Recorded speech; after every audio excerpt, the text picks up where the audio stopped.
যারা জুলাই বিপ্লবের মধ্যে আন্দোলনের মধ্যে সংগ্রাম করেছে বা যারা রাস্তায় ছিল বা অনেকে শহীদ হয়েছে, আমি একজন জুলাই যোদ্ধা হিসেবে আমি সশরীরে ছিলাম এই আন্দোলনের মধ্যে। আমাদের যে একটা ভয় ছিল, মৃত্যুর ভয়, সেটা সেটা কেটে গিয়েছে। মামলার বয়স সেটা কেটে গিয়েছে। আপনারা যদি এটা বিপ্লব, এটাকে এখনও যারা মানতে নারাজ, আমি তাদেরকে বলতে চাই এটা একটা বিপ্লব, গণ অভ্যুত্থান। এটার র্যাশ 40-50 বছর থাকবে। আজকে আজকে হাজার হাজার যুবকরা রাস্তার মধ্যে জীবন দেওয়ার জন্য প্রস্তুত। কেন জানেন? আমাদের সামনে হাজারো ভাই শহীদ হয়েছে, আমরা রক্ত দেখেছি, আমাদের যে বই ছিল সেটা কেটে গেছে। যদি মনে করেন আমাদেরকে হত্যা করে থামাবেন, তাহলে এটা একদম দুঃস্বপ্ন আপনাদের।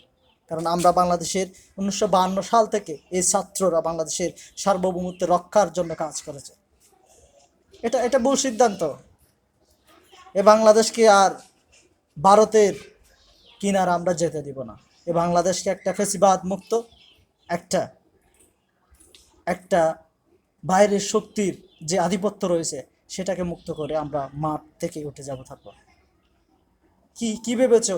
একজন হাদিকে হত্যা করার পর তোমরা মনে করেছো যে তো আমাদেরকে ভয় দেখিয়ে, জুলাই বিপ্লবের যোদ্ধাদেরকে ভয় দেখিয়ে তোমরা আমরা বাসার মধ্যে চলে যাব।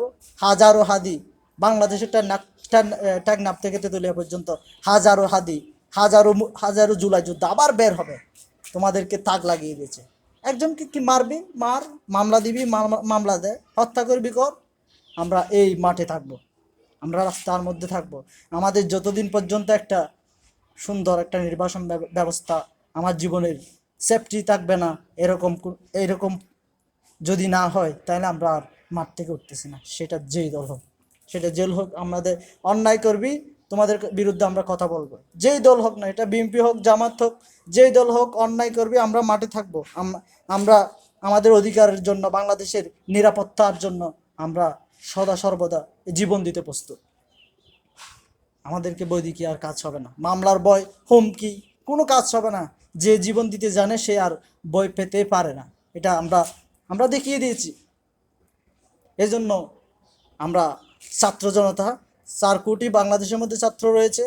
আমরা চাই বাংলাদেশের মধ্যে একটা ইনসাফ ভিত্তিক সমাজ রাষ্ট্র প্রতিষ্ঠা হবে, ভারত মুক্ত একটা বাংলাদেশ প্রতিষ্ঠা হবে, যেখানে চাঁদাবাজ, দুর্নীতিবাজ এবং অন্য দেশের, সেটা পাকিস্তান হোক, ভারত হোক, কারো এখানে নীতি এখানে প্রয়োগ করতে দেওয়া হবে না। স্পষ্ট, নিট অ্যান্ড ক্লিয়ার।